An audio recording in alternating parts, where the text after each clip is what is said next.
Muy bien. Entonces, buenas tardes. Gracias a todas y todos por estar acompañándonos en este primer conversatorio del grupo de interés Género y Violencias de Género en la Antropología. Es un grupo de interés de la Asociación Colombiana de Antropología. Les damos la bienvenida a este espacio que iniciamos con miras a reflexionar acerca de estos asuntos que nos conciernen como gremio, como profesión, como disciplina, en todos sus ámbitos de desempeño, desde el ámbito académico hasta todos los ámbitos profesionales del ejercicio de la antropología.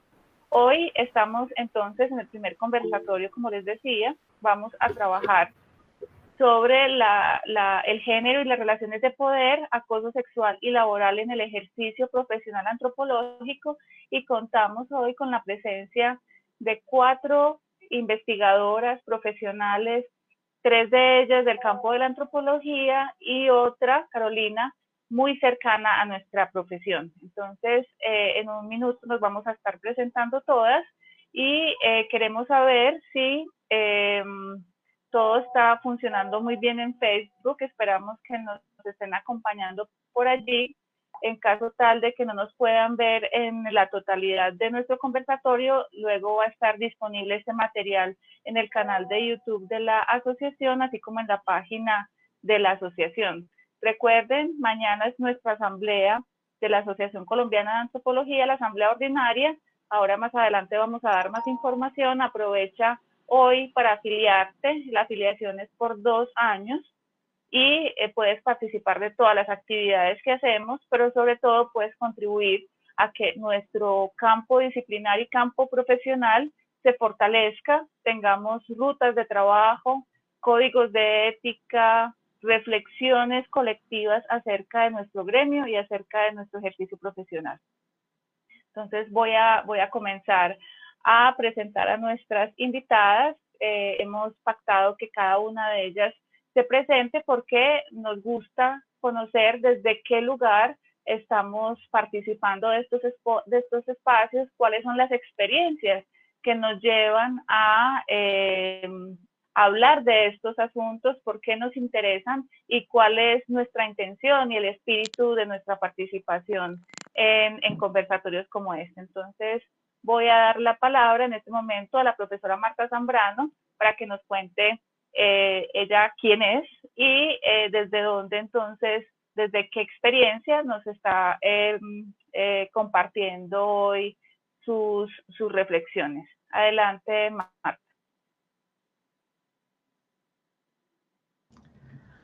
Bueno, buenas tardes a todas y a todos. Es muy raro hablar en un salón privado para mucha gente, creo. Y agradezco a la asociación la invitación a este conversatorio. También agradezco la iniciativa de hacer una serie de conversatorios sobre estos temas que están en este momento en la agenda pública y de una manera muy, digamos, visible y a la vez controversial. Entonces, ¿desde dónde llego yo a estos temas? Llego desde mi experiencia como docente de la Universidad Nacional, docente de antropología, desde hace muchos años ya, y en esa experiencia docente he oído hace más de 20 años las, digamos, narraciones de estudiantes que han sufrido violencias sexuales y acoso en la universidad. Y esto, pues, me ha impulsado a pensar en estos temas. Pero además me he interesado mucho por, pues, además de mis investigaciones, digamos, mis otras investigaciones que han ocupado buena parte de mi tiempo profesional, me he interesado por la relación entre estudiantes y docentes. Hace unos cuantos años hice una investigación sobre relaciones entre estudiantes y docentes de la Facultad de Ciencias Humanas, y hace ya 6 años empezamos una investigación con Margarita Durán. Margarita Durán bueno, ella les va a contar, pero ella fue estudiante de antropología Y ella hizo primero una investigación sobre las trayectorias, digamos, académicas de estudiantes de antropología. Y con base en nuestros intereses resolvimos hacer una investigación sobre las trayectorias profesionales de antropólogos y antropólogas que habían egresado del Departamento de Antropología. Y en estas investigaciones siempre digamos, las relaciones de género como algo que marca la formación y el campo de la antropología y el desempeño profesional. Entonces así se cruzan, digamos, por muchos caminos estos intereses de los cuales vamos a hablar un poquito hoy. Gracias por la invitación de nuevo.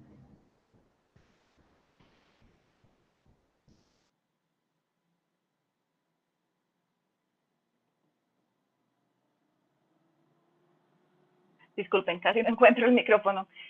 Vamos entonces a continuar con Margarita, ya que Marta nos habló un poquito de ella y de la relación que ellas establecieron y que hace que hoy trabajen juntas estos temas. Entonces, Margarita, adelante, cuéntanos quién eres y qué haces y cuál es tu intención de participar y de trabajar. Los que estamos acá y para todos y todas los que estén en línea. Bueno, Marta ya mencionó parte de la tarea, pero yo soy antropóloga, soy egresada de la Universidad Nacional, hice también mi maestría en la Universidad Nacional. Como estudiante de pregrado trabajé sobre trayectorias estudiantiles, como una investigación histórica sobre trayectorias estudiantiles y eso, digamos que me llevó a empezar a reflexionar sobre lo que es ser antropólogo o antropóloga desde la perspectiva antropológica, ¿no? Y luego entonces, a partir de ese interés, empezamos con Marta una investigación sobre trayectorias laborales en antropología y pensando un poco como en este que dicen del lugar de enunciación, pues desde un lugar de enunciación diferente, ¿no? Porque yo al mismo tiempo era recién egresada, mujer y estaba dentro de ese mercado laboral. Entonces, hemos trabajado en eso durante varios años ya. Llevamos esa investigación, la empezamos hace aproximadamente 4 o 6 años, hace 6 años. Y en ese tiempo hemos avanzado como sobre esta reflexión y al mismo tiempo pues yo he trabajado en otras cosas. Soy ahora profesora del programa de antropología de la Universidad de Santander, que es un programa de reciente creación. Y estoy muy interesada en las reflexiones que conectan a la antropología con los estudios de género y con las emociones, ¿sí? Entonces siempre me ha parecido como una aporte interesante que uno puede hacer cuando reflexiona y cruza estas dimensiones, por ejemplo, laborales y sociales, con las dimensiones emocionales, las dimensiones de género y la experiencia de los sujetos. Esa es como mi razón de estar en este conversatorio y mi interés en el tema. Margarita, creo que ya empiezan ustedes a ver pues la diversidad que vamos a tener aquí de personas interesadas desde múltiples perspectivas de estos temas. Entonces, continuemos con Tatiana, por favor, cuéntanos desde Medellín y el calor, ya no de la eterna primavera, sino del cambio climático, cómo estás y bueno, quién eres. Bueno, buenas tardes a todas las personas que hoy se conectan con nosotros. Yo soy Tatiana Cruz, soy antropóloga de la Universidad de Antioquia, soy especialista en planeación urbana, soy antropóloga digital y creo que somos pues, muy pocos todavía en Colombia, antropólogos digitales, soy investigadora cualitativa y soy una de las fundadoras de Antropolab, que es la red lab de antropología aplicada del país. Digamos que mi interés con estos escenarios es uno, visibilizar, dos, digamos que crear una conciencia sobre cosas que nos pasan y realmente ha sido más como desde la experiencia. Abordar el tema ha sido más un asunto digamos que de Margarita y de Marta, pero a la larga sí creo que son escenarios sumamente importantes para que la antropología se piense en esos términos, en qué es lo que nosotros realmente nos está pasando. Cómo solucionar o solventar o cómo minimizar el impacto de ciertas cosas que nos pasan. Entonces, digamos que también como docente en este momento soy docente de antropología de la Universidad Claretiana digamos, en esas posiciones tan distintas, te permite entender, digamos que los juegos de poder y el término género sí realmente hace mella, también dependiendo de la posición en la que estés. Entonces, creo que es importante que las personas que en este momento están formándose como antropólogos y antropólogas entiendan que estas cosas están pasando, que las cosas que ya sabemos también hablemos de estos escenarios y de estas cosas que están pasando, y que obviamente la asociación tenga un interés tan fuerte, porque a la larga que la institución realmente se piense genera un paso gigante para que este tipo de cosas no sucedan. Entonces, también muchísimas gracias por la invitación. Ahí digo, es un honor estar como con tantas mujeres tan maravillosas como en estos espacios. Así es, Tatiana, y has dicho algo súper importante, y es que bueno, que esta asociación que lleva, de hecho, pocos años, pero que quiere crecer con fuerza, que quiere afianzarse con fuerza, pues definitivamente tenemos como disciplina una deuda con estos temas, y pues la asociación tendría que ser una plataforma potente para hablar de estos temas. Carolina, eres la no antropóloga del grupo, pero tal vez la que interactúa con más antropólogos y antropólogas, y bueno, nos place mucho tenerte en este espacio, porque nos llena también de esta diversidad y de esta heterogeneidad que buscamos. Cuéntanos, ¿tú quién eres? Claudia, gracias. Y pues gracias a la Asociación Colombiana de Antropología por la invitación, y a todas las panelistas con las que estoy compartiendo hoy, también a todas las personas que están conectadas por Facebook. Yo soy abogada de la Universidad de Antioquia, egresada de Historia de la Universidad Nacional sede Medellín, especialista en desarrollo regional de la Universidad de los Andes. Y llevo pues aproximadamente 20 años, un montón de tiempo ya trabajando, sobre todo en el área de conservación y con comunidades locales, principalmente con comunidades indígenas. Actualmente soy la directora Noroeste Amazonas de una organización sin ánimo de lucro que se llama Amazon Conservation Team. Llevamos trabajando especialmente en la Amazonía, pero pues hace rato en otras zonas del país, durante más de 25 años en Colombia. Yo llevo 8 años en la dirección del programa en Colombia, que se amplió hacia el noroeste Amazonas, incluye Perú y un pedacito de Brasil. Y pues con ocasión, digamos, del trabajo que he desarrollado, tengo un contacto permanente con antropólogas y antropólogas. Cuando me invitaron, pues obviamente aclaré que no soy experta en temas de género, pero que podríamos aportar con algunas reflexiones sobre la práctica laboral, las relaciones también en el mundo laboral y en los territorios donde trabajamos. Entonces, pues de nuevo, muchas gracias por la invitación, y qué bueno poder compartir con ustedes en el día de hoy. Gracias, Carolina. Bueno, falta presentarme. Yo soy Claudia Puerta Silva, yo soy profesora de antropología de la Universidad de Antioquia. Desde hace unos 10 años fue mi vinculación, pero en realidad toda mi vida personal y profesional ha estado en la Universidad de Antioquia, hija de profesores. Esa es mi casa en realidad.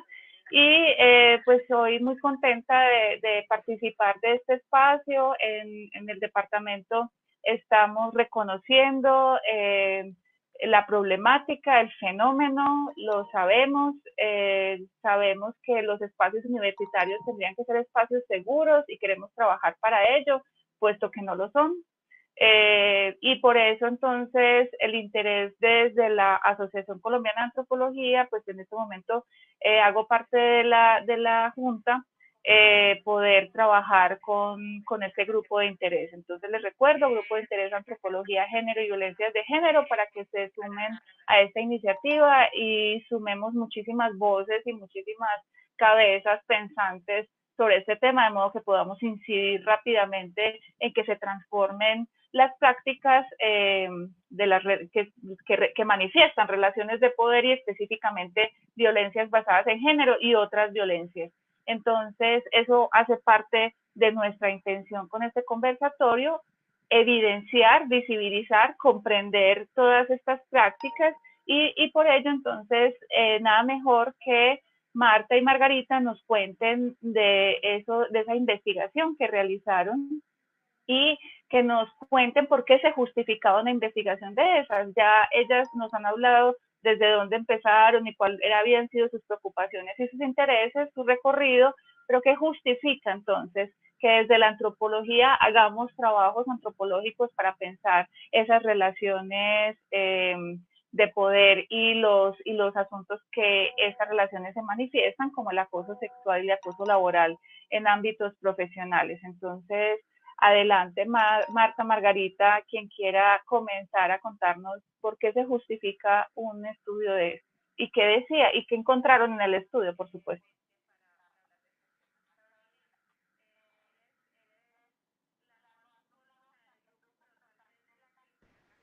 Bueno, pues, ¿por qué se justifica? Porque por varias cosas. La gran mayoría de quienes egresan de los departamentos de antropología, cerca del 90% más o menos, esto es un estimativo grueso, no es que tengamos la estadística exacta, pero la gran mayoría de quienes egresan de departamentos de antropología no hacen lo que yo hago, que es enseñar y que es hacer investigación. Y tenemos una idea muy hegemónica que dicta las escuelas de antropología, los departamentos de antropología, de lo que es la antropología. Entonces, me parece que es una tarea fundamental de nuestra profesión saber qué hacen la mayoría de las y los antropólogos. Esa sería la primera justificación. La segunda es que no hay investigaciones. No hay investigaciones en Colombia cuando uno hace la revisión de lo que se ha hecho. Todos son como opiniones, percepciones, algo que oyó alguno de estos docentes que hacen las historias de la antropología. Entonces, pues hay que hacer como también lo han propuesto algunos de estos docentes, la antropología de la antropología. También es muy importante entender estas trayectorias porque supuestamente nosotros formamos a quienes salen a un mercado de trabajo que desconocemos o que hemos desconocido por completo y tampoco sabemos, tampoco sabíamos muy bien en qué campos se desempeñaban y cómo se habían transformado esos campos y mucho menos las condiciones, digamos, de contratación, de inserción, de salarios, etcétera, etcétera. Entonces, esta es una de las justificaciones, además de la primera justificación que tuve personalmente, y es que a mi oficina llegaban muchos de mis ex estudiantes, muchos y muchas de mis ex estudiantes a contarme lo que hacían en su desempeño profesional y contaban unas cosas súper interesantes. Los y las antropólogas siempre estaban en las zonas que antes se llamaban las zonas rojas, las zonas de conflicto, estaban, digamos, cara a cara con las realidades rurales y de violencia del país, pero no había ningún registro sobre eso. Entonces, este tipo digamos, de consideraciones me parece que justifica no solamente el trabajo que hemos hecho con Margarita, sino que justificaría hacerlo para otras, digamos, para otros departamentos. Yo he seguido en este momento con uno de mis actuales estudiantes investigando sobre cómo es el campo de la antropología empresarial, por ejemplo. Ahí encontré a Tatiana haciendo esta nueva fase de la investigación. Entonces, esa es la justificación y bueno, quiero parar aquí, no sé si Margarita quiere complementar algo sobre los resultados y alcances de esta investigación.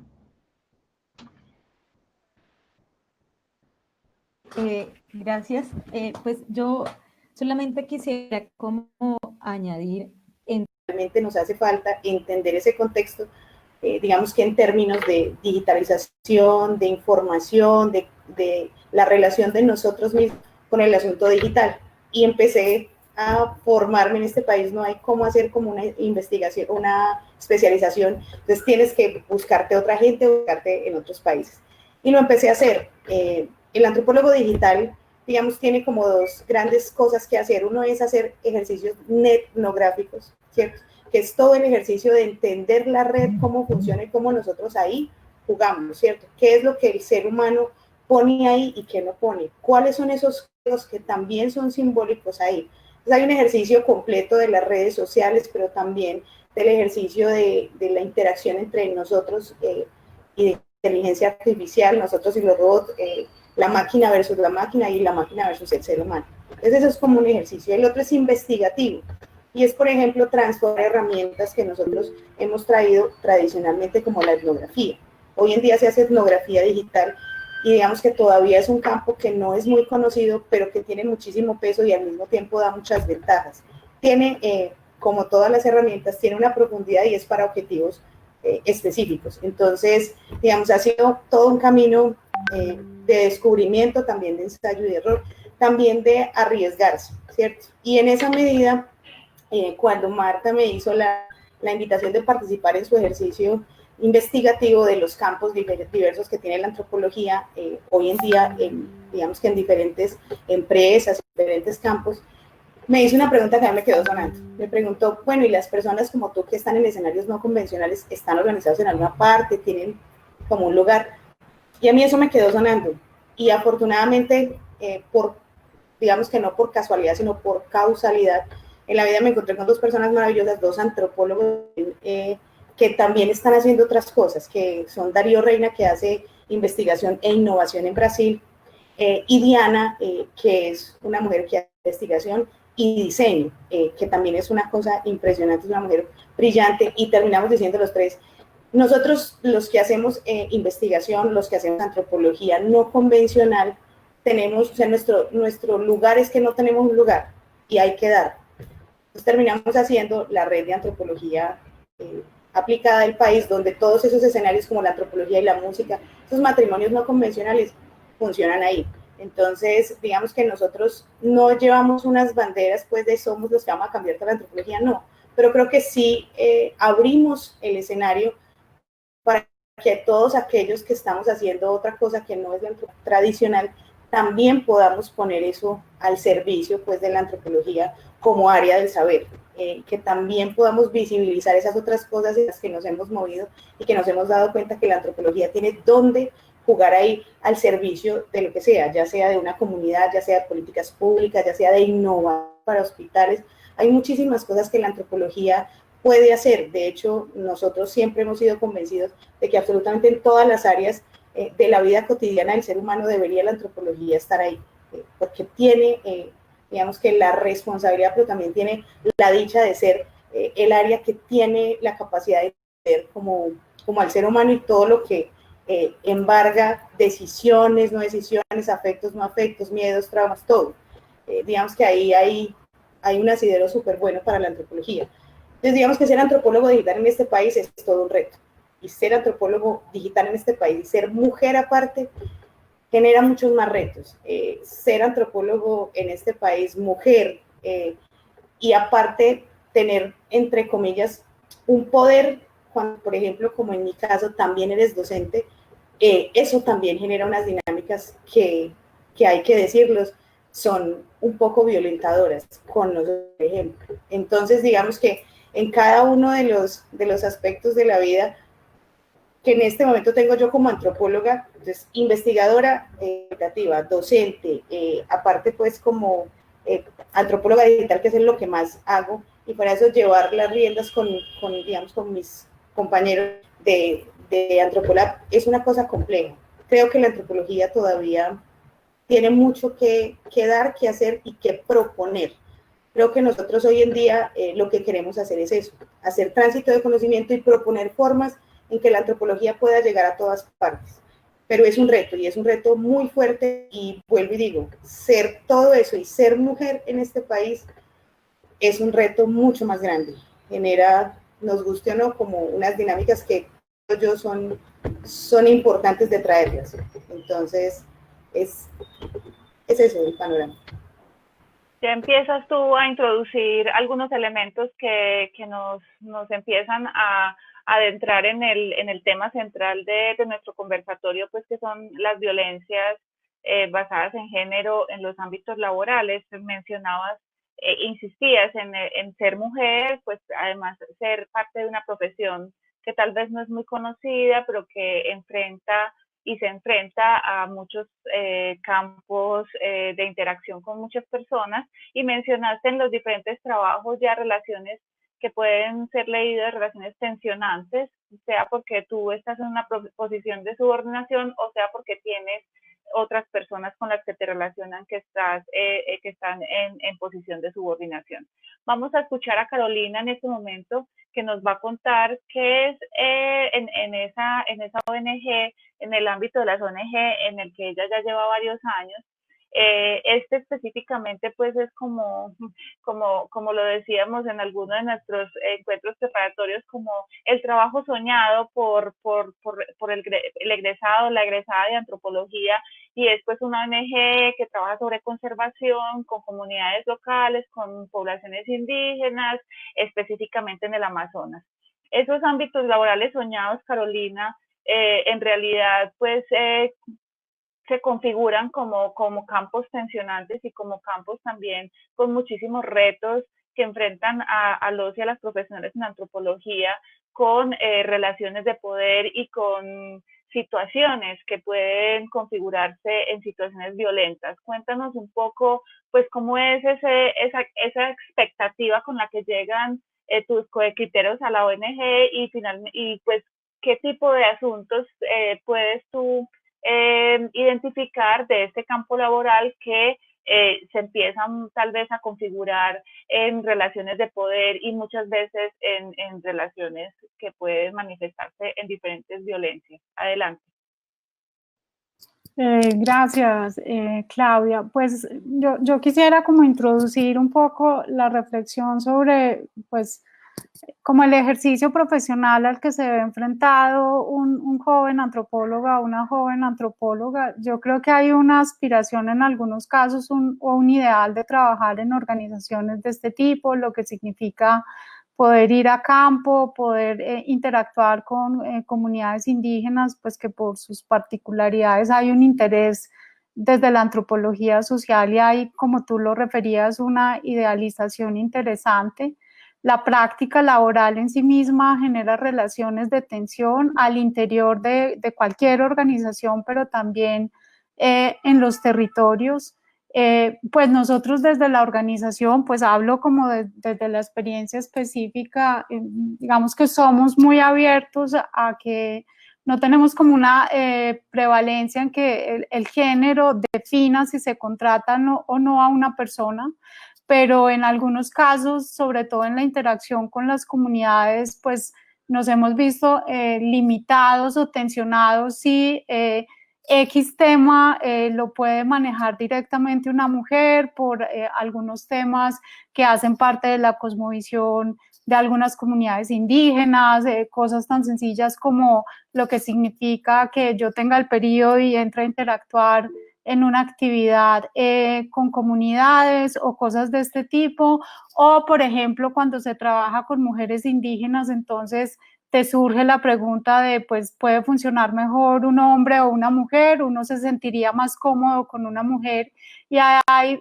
muchos lugares comunes que a veces limitan, creo yo, el ejercicio de la profesión, y también hay como reflexiones y preguntas de cuáles son los límites frente a esas tensiones de género que se pueden vivir al interior de una organización o en el desarrollo mismo de las actividades en una comunidad, porque evidentemente hay relaciones de poder, hay relaciones de subordinación. En Amazon lo que hemos tratado de hacer, y pues pensando un poco en la reflexión que hacía Tatiana de que ser mujer es más difícil en el ejercicio de la profesión, creo yo, no solamente el de la antropología, pues esta es una organización, diría yo, abierta, una buena parte, digamos, de la organización está integrada por mujeres, incluso en cargos, digamos, de dirección y de coordinación, las mujeres trabajan en Amazon y tienen un rol importante. Y lo que hemos venido aprendiendo un poco durante el trabajo y durante el ejercicio profesional es que hay que, pues no sé si desmitificar o salirse un poco como de los estereotipos y entender que independiente del género, un buen profesional puede desempeñarse y puede interactuar con una comunidad entendiendo incluso o no violentando como sus maneras y sus prácticas tradicionales, y eso ha funcionado. Sin embargo, ha sido un proceso de aprendizaje. Tenemos casos, no sé, por ejemplo, una de nuestras coordinadoras pensábamos, en este caso es más fácil que sea un hombre, pues porque obviamente en la interacción con las autoridades indígenas tradicionales puede haber una mayor comprensión, etcétera, etcétera, pero logramos desmitificar esos temas y nuestra coordinadora es una mujer y lo hace muy bien. De 6 coordinaciones que tenemos actualmente en el programa Colombia, por ejemplo, 4 coordinaciones están a cargo de una mujer, de mujeres, perdón, y incluso en el trabajo ya específico con mujeres indígenas, con algunas asociaciones también está como ese tabú, no, es mejor que siempre sean mujeres, pero lo que hemos hecho es combinar y antropólogos también, o de otras profesiones, por supuesto, porque nuestro equipo es un equipo multidisciplinar, interactúan muy bien con mujeres indígenas. Entonces, yo creo que uno de los retos y más en las discusiones y las tensiones que se viven hoy es empezar a desmitificar ese tema de que si es hombre entonces se puede sentar en la maloca, pues eso pasó hace rato, pero aún así en la práctica se sigue viviendo, y creo que hay unas tensiones a las que se ven enfrentados los antropólogos cuando entran, y las antropólogas cuando ya entran al campo, cuando entran al mundo profesional, lo que significa una jornada de campo tan larga. Entonces uno diría porque es mujer es más débil o se demora más o cosas así, pero yo creo que en la organización ha funcionado muy bien y no hay como esa estigmatización. Ahora, sí hay retos grandes, hay tensiones, hay preocupaciones, incluso una mujer que entra a campo sola en condiciones muy complejas en los territorios donde nos movemos. En algunos casos la voz de la mujer también siempre pues está tensionada, como no es que grita mucho o habla muy duro, pero si es un hombre es distinto. Entonces creo que son parte de los retos y de esas relaciones de poder a las que se ven enfrentados, no solamente los antropólogos, sino cualquier joven que salga, digamos, a enfrentarse al mundo profesional, a un mundo que parece idealizado, pero creo yo que tiene muchas dificultades en la práctica, y que hay que de alguna manera salirse como de la caja y de esos estereotipos que no solamente funcionan en el mundo occidental, que también son muy fuertes y muy arraigados con comunidades tradicionales, y cómo uno puede ir rompiendo algunos límites de una manera, por supuesto, muy respetuosa, que no signifique violentar a una comunidad, pero poder permitir que los profesionales de la antropología puedan ejercer su ejercicio libre como de esos sesgos o esos determinismos que hay frente al género de si es hombre o si es mujer. Incluso en el tema de si son jóvenes o no son jóvenes. Nosotros, por ejemplo, en Amazon, antropólogos muy jóvenes han asumido roles ya no tan específicos de la profesión, sino de coordinar procesos. Yo creo que ese es un reto que hay desde la formación, de cómo se puede formar también a los antropólogos en temas de coordinación y de otros aspectos que puedan ampliar un poco el ámbito laboral y que les puedan dar herramientas para enfrentar un mundo que es competitivo, que es individualista y que al mismo tiempo hay unas relaciones de poder que son muy fuertes en relación con el otro. Digamos, eso no solo pasa en una ONG o en una entidad pública. Yo creo que cada vez se hace más explícito, pasa en la academia, pasa en el mundo laboral, por supuesto pasa en el mundo familiar, y creo que ese es un reto, poder desmitificar esos sesgos tan fuertes que hay en el ejercicio de una profesión como la antropología particularmente. Sí, Carolina y Tatiana pues ya introdujeron algunos términos que son claves para el trabajo que queremos hacer desde la asociación en este grupo de interés y específicamente pues han señalado el ser mujer, las relaciones entre mujeres y hombres, los trabajos que supuestamente o están destinados a los hombres y a las mujeres, el tipo de relaciones en las que ser mujer o ser hombre tienen implicaciones, pueden facilitar, no facilitar, en fin, en nuestra interacción con los grupos y colectivos locales, también entre pares, si puede coordinar, no puede coordinar, qué tipo de trabajo hace un hombre o una mujer. Entonces, esto nos da el abrebocas perfecto para que Marta nos cuente en la investigación cómo se leen esas relaciones de poder y qué puede estar allí detrás de esto antes de avanzar a nuestro bloque central, que es el bloque de las violencias, el acoso sexual, el acoso laboral en el ámbito de nuestro ejercicio profesional. Entonces, adelante, Marta. Bueno, pues me alegra mucho oír a Carolina, porque de una parte lo que ella nos cuenta muestra que cómo se pueden empezar a modificar esas relaciones de poder. El género es una expresión y un fundamento principal de las relaciones de poder. Entonces, todo esto que nos cuenta Carolina es cómo esto está cambiando. Yo quisiera hablar de como lo más estructural, lo que todavía no ha cambiado y lo que encontramos en nuestra investigación.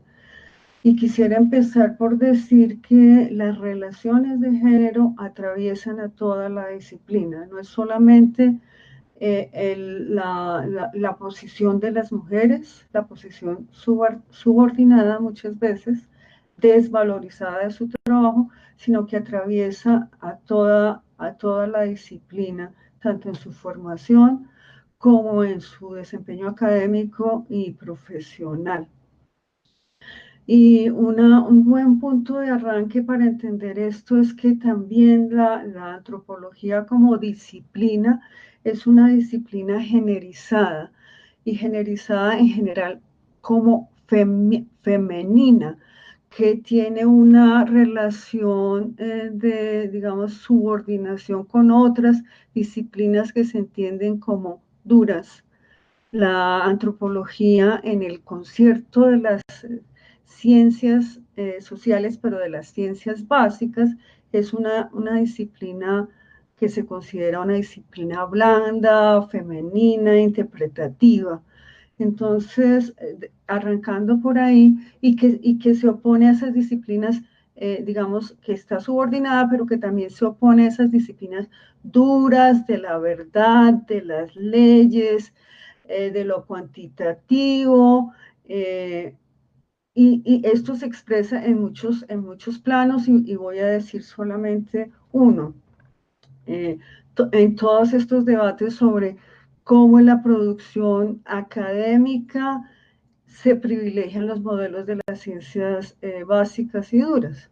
Y esto ha sido una discusión muy fuerte, digamos, en los planos académicos. Pero en esta división, digamos, generizada que masculiniza las ciencias básicas y feminiza las ciencias sociales y la antropología, también hay ese componente que lo justifica diciendo que son más técnicas, bueno, este tipo de cosas. Lo interesante es que esto se replica dentro de la misma disciplina. Entonces, en nuestra disciplina hay pues una parte hegemónica, mucho más masculinizada, que es todo lo que está en la academia, por ejemplo, y lo que está fuera de ello. Por eso es que pensamos que la antropología es lo que hacemos desde la academia, y la antropología son las publicaciones y la investigación y la formación académica. Pero además en el ejercicio profesional también se da digamos, esta oposición y esta jerarquización entre lo técnico, que se ve como muy masculino, y lo que se llama lo social, que se ve como muy femenino. Y haciendo, digamos, diálogo con Carolina, es como que se piensa que las mujeres naturalmente sabemos hablar con la gente, sabemos cuidar a los demás, como si eso no fuera un trabajo. Y también en arqueología, por ejemplo, hay estos estereotipos y este mito de que las mujeres no pueden hacer arqueología porque no tienen suficiente fuerza para excavar, por ejemplo. Y es un mito, es una ideología, porque quienes excavan, quienes hacen el trabajo material en la arqueología no son los arqueólogos, son los obreros. Entonces, pero está como estas cosas, las mujeres no deben ir a campos solas, las mujeres sí sirven para hablar con la gente porque naturalmente les sale, y no, esto no lo entendemos como que es un trabajo aprenderlo, y que es un trabajo hacerlo, y que es un trabajo que debe ser reconocido, y que implica unos saberes, sino que se piensa que eso naturalmente nos sale como por los poros. Todas estas cosas son estas naturalizaciones, y también son como un espejo de las jerarquías, no solamente entre las ciencias, sino de las jerarquías sociales y de género que, que están en toda la sociedad, y por eso es tan complicado ponerles un nombre y una casilla, porque atraviesan todo el espectro social y cultural, ¿no? Tanto en términos de prácticas materiales como de representaciones, como de estos estereotipos. Entonces, lo interesante que está pasando ahora, y que Carolina me da pie para decirlo, es que estas cosas, como no son naturales, son históricas, son construidas, también pueden ser transformadas, también pueden ser estudiadas, también pueden ser criticadas, y hay experiencias como las que está contando Carolina que demuestran, que nos muestran posibles caminos para cambiar, para cuestionarnos, para cuestionar aquello que hemos naturalizado, para cuestionar estas jerarquías que ponen a lo masculino encima, y mucho más valorado, mejor pagado, más reconocido, más escuchado que lo supuestamente feminizado, femenino, etcétera, etcétera, etcétera. Y eso es lo que hemos encontrado en nuestra investigación, ¿no? También muchas mujeres que tienen doble y triple carga de trabajo, su trabajo no es reconocido, es reconocido como importante, pero no valorado económicamente, porque se piensa que no es un trabajo, porque eso se hace naturalmente, este tipo de cosas, ¿no? Entonces, atraviesa toda la disciplina, pero también es como un espejo de toda nuestra sociedad. Definitivamente creo que ese es el concepto clave que nos puede ayudar a entender esa relación entre lo que sucede en nuestro ámbito disciplinar y laboral con lo que sucede pues en la generalidad de las relaciones sociales. Tatiana me estaba haciendo una seña, quería ejemplificar también o ilustrar cómo se reproducen estas relaciones de género, de lo femenino y lo masculino, en el ámbito que ella está trabajando. Le voy a dar la palabra para que nos cuente cómo eso se materializa en su ámbito laboral, para que luego pasemos entonces a hablar de, en realidad, esas relaciones de género, cómo se manifiestan en violencias, en acosos y en situaciones que no deberían estar sucediendo en un ámbito como el nuestro. Entonces, adelante, Tatiana, y luego continuamos con el segundo bloque de nuestro conversatorio. Bueno, digamos que en el ámbito de lo digital, ¿cierto? Y de lo que ahora, digamos, está en boga de todo el mundo, que son los data science, toda esta gente que hace un barrido de data, ¿cierto? De data gruesa, que era lo que decía Marta. Data gruesa lo hacen los ingenieros, data blanda entonces pertenece a las ciencias sociales. Pero no solo ahí está como esa fractura, sino como lo decía Marta, como lo decía Carolina, también hay unos cuestionamientos a la capacidad teórica de las ciencias blandas, es decir, de las ciencias sociales. Y sobre eso también hay unos cuestionamientos teóricos, prácticos y de desempeño de un data science que venga de la antropología. Todo, digamos, agudiza más el hecho de que el data science digamos, en la mente y el imaginario colectivo de las empresas, por lo menos aquí en Colombia, es un chico que sea ingeniero, es un chico que sea arquitecto, es un chico que tenga una pasión por los números. Entonces, cuando una mujer, digamos, en mi caso, y creo que en varios casos aquí en Colombia que tenemos las mujeres la pasión por hacer investigación que tiene procedimientos de dimensiones gigantes de datos, cualitativos y cuantitativos, hay un desconocimiento de la capacidad que nosotras tengamos. Ahí hay digamos que un menosprecio de la capacidad analítica, crítica y luego la capacidad, digamos, con las herramientas de software. Entonces, digamos que ahí también uno alcanza a ver cómo el país todavía no entiende que los data science, la gente que hace digital, las mujeres que están en esos campos, realmente tienen la misma capacidad, son igualmente buenas, teóricamente, prácticamente. Es más, una persona como Tricia Wang, que es una antropóloga, que es digamos que la precursora del Big Data a nivel mundial, es una mujer que es brillante y tiene, o sea, pues sobre los éxitos haciendo Big Data, pero ese tipo de mujeres no, digamos que no tienen el impacto aquí en Colombia porque se sigue pensando que en escenarios que tienen que ver con cuantificación, ¿cierto? O con procesamiento de investigación y de datos digamos que en gran formato, no puede hacerlos una mujer. Entonces, digamos que en lo digital ha sido muy difícil que tú llegues a una empresa y digas, soy digital y soy mujer y soy buena en eso. Entonces, primero te dicen digital, listo, pero es mujer, no sé qué tan buena seas. Y eso conlleva muchas cosas. Vas a hablar en una reunión y tú puedes tener absolutamente todo el criterio para decir, esto se hace así, así.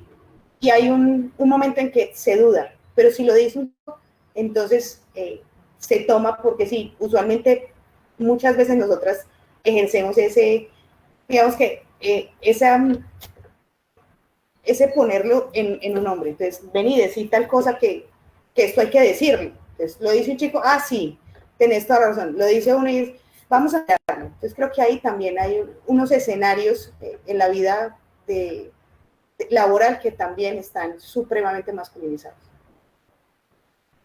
Yo creo que Tatiana, que nos has hecho ya una entrada con una descripción muy específica de un ámbito de una reunión en donde las voces incluso son tomadas en serio o no, de acuerdo a quien provengan. Entonces, yo quisiera dar la palabra en este momento a Carolina para que nos cuente cómo ese espejo de las relaciones sociales de nuestra sociedad se reproducen en los ámbitos profesionales en términos de lo que naturalizamos hacen las mujeres y lo que naturalizamos hacen los hombres, el esfuerzo de ustedes por modificar eso, pero sobre todo quisiera que te concentraras en este momento en contarnos eso, cómo se manifiesta o cómo puede ser leído como relaciones violentas o que pueden estar violentando a la contraparte.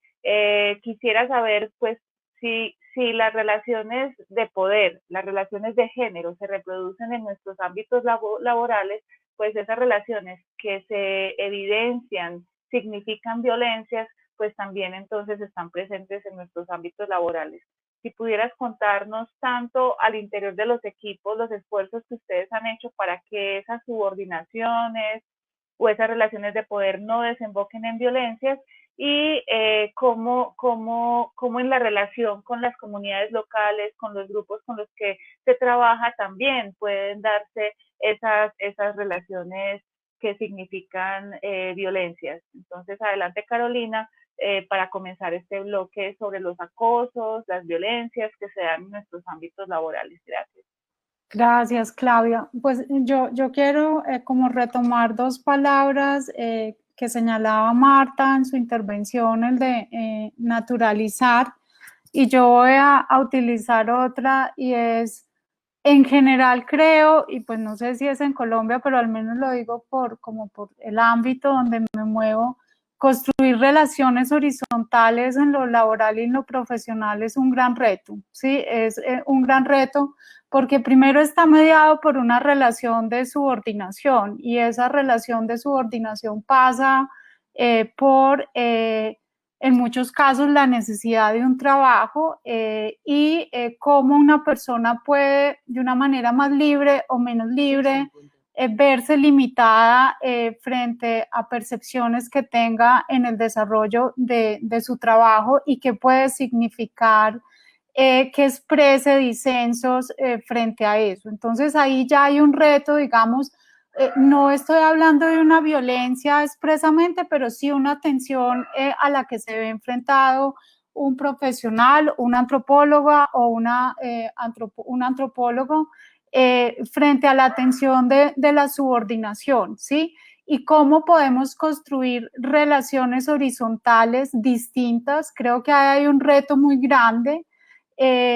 Y yo creo que parte de la profesión o de los estudiantes que hacen ese tránsito es encontrarse con esas relaciones de subordinación que seguramente vienen, digamos, de una relación de subordinación que también hay en la academia, en el salón de clase, el profesor, yo soy el alumno o la alumna, siempre estamos como en esa tensión, y creo que eso termina reproduciéndose muy fuerte en el mundo laboral, y que a veces es difícil poder expresar disensos, o que uno puede sentirse intimidado o violentado cuando expresa esos disensos. Entonces yo creo que hay ahí ya una situación en tensión, que es natural que haya, digamos, unas relaciones jerárquicas organizacionales, pero cómo se pueden tramitar de una manera más horizontal. Yo creo que ese es un reto fundamental que hay que superar nosotros como colombianos en general. Y ya específicamente en cómo se superan ese tipo de situaciones, pues voy a poner como ejemplos rápidos. Hace, no sé, hace 10 años en la organización era impensable que una mujer fuera a la sierra a hablar con los mamas, porque eso solo estaba reservado para los hombres, ¿sí? Entonces, pues habían como esos espacios, digamos, sacros, reservados solamente en términos de relaciones pues solamente pueden hablar ellos, porque es un tema de género que pesaba mucho.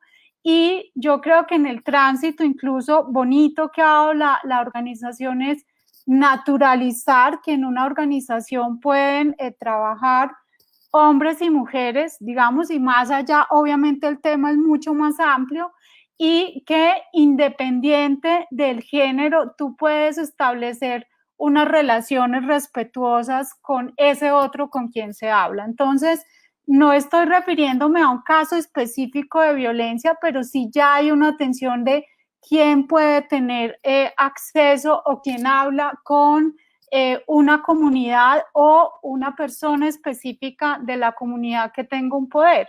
Y yo creo que ese ha sido como un tránsito interesante que se ha dado en la organización. Es no porque usted es hombre o porque usted es más joven o más viejo o tiene más experiencia, puede hablar o no puede hablar o interactuar con un miembro específico de una comunidad. Entonces yo creo que eso es parte como del reto que hay que, creería yo, transformar. No hay que seguir naturalizando esas relaciones en que, pues por ser hombre puede ir a campo, como usted es mujer, quédese acá, sino que hay que empezar a naturalizar, independiente de tu género, puedes interactuar perfectamente como con una comunidad.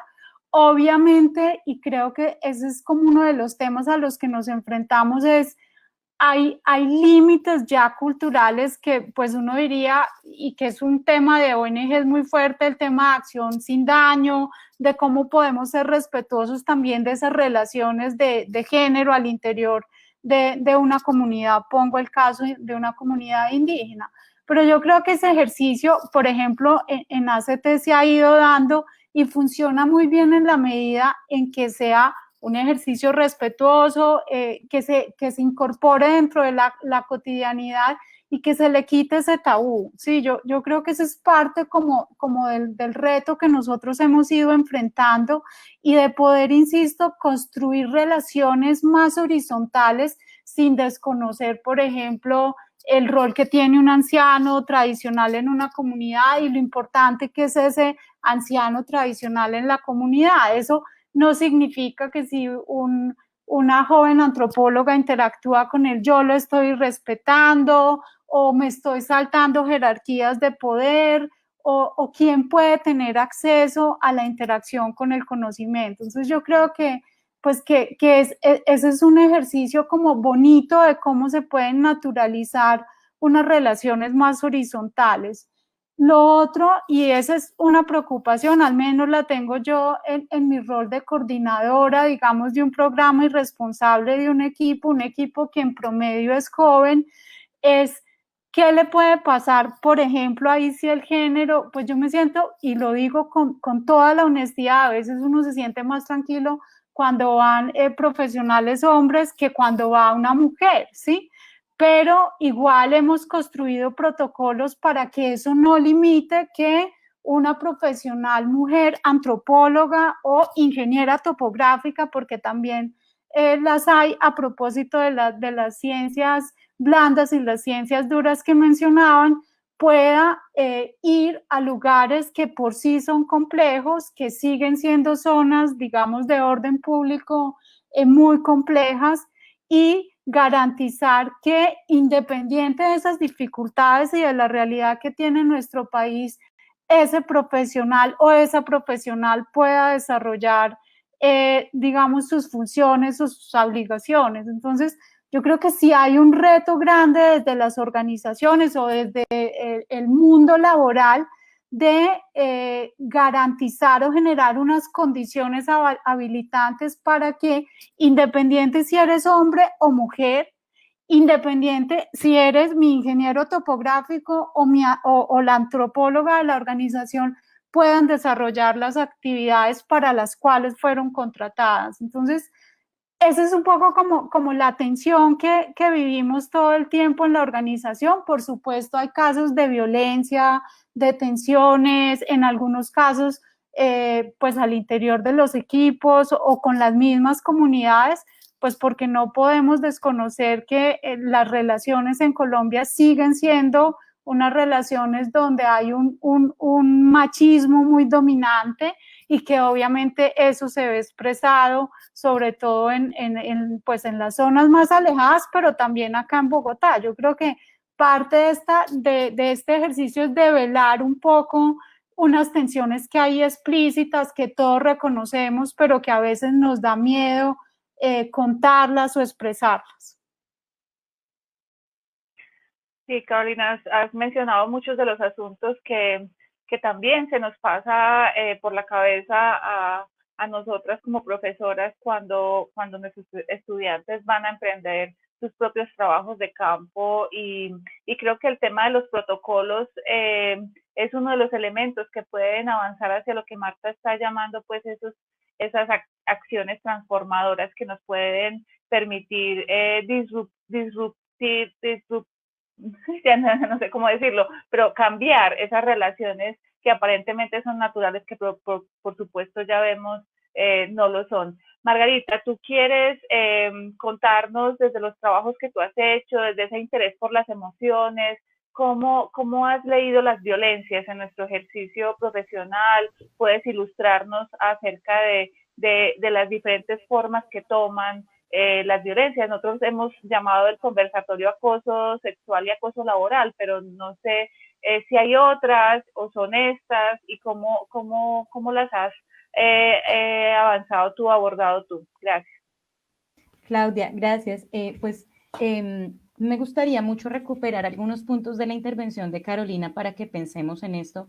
Y pienso que la intervención que ella hace es muy interesante porque lo que nos hace ver es que para superar las violencias, primero tenemos que hacernos conscientes de las violencias, o sea, tenemos que hacerlas explícitas, ¿sí? Entonces, en el ejemplo que ella está trabajando muestra cómo la organización ha desarrollado maneras de buscar equidad de género en el ámbito laboral, pero lo han hecho a partir de que de que se ha hecho consciente la organización de que estos problemas suceden, ¿sí?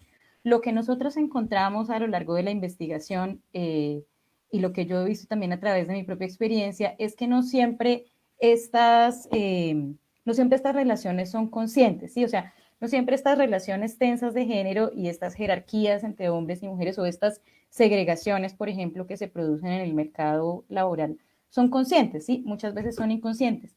Y sí, las emociones juegan un papel muy importante junto con las expectativas de las personas en las decisiones que van tomando sobre su vida laboral, ¿sí?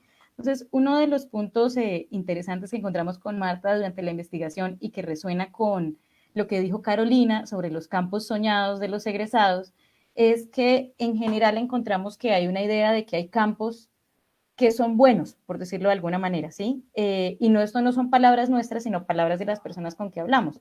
Las personas con las que hablábamos hablaban de que había una antropología buena, la buena antropología, y por oposición había una mala antropología. Entonces, y hablaban mucho de dedicarse a la buena antropología y trabajar en la buena antropología porque eso era lo que sentían que era correcto para ellas.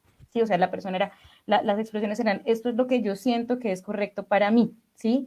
Y esta idea de cuál es la buena antropología viene de una asociación que hay entre la antropología como una disciplina que es una ciencia social y que está preocupada por el bienestar de los otros y de las otras y que está asociada con una idea de altruismo, de servicio a los demás y también de cuidado de los demás.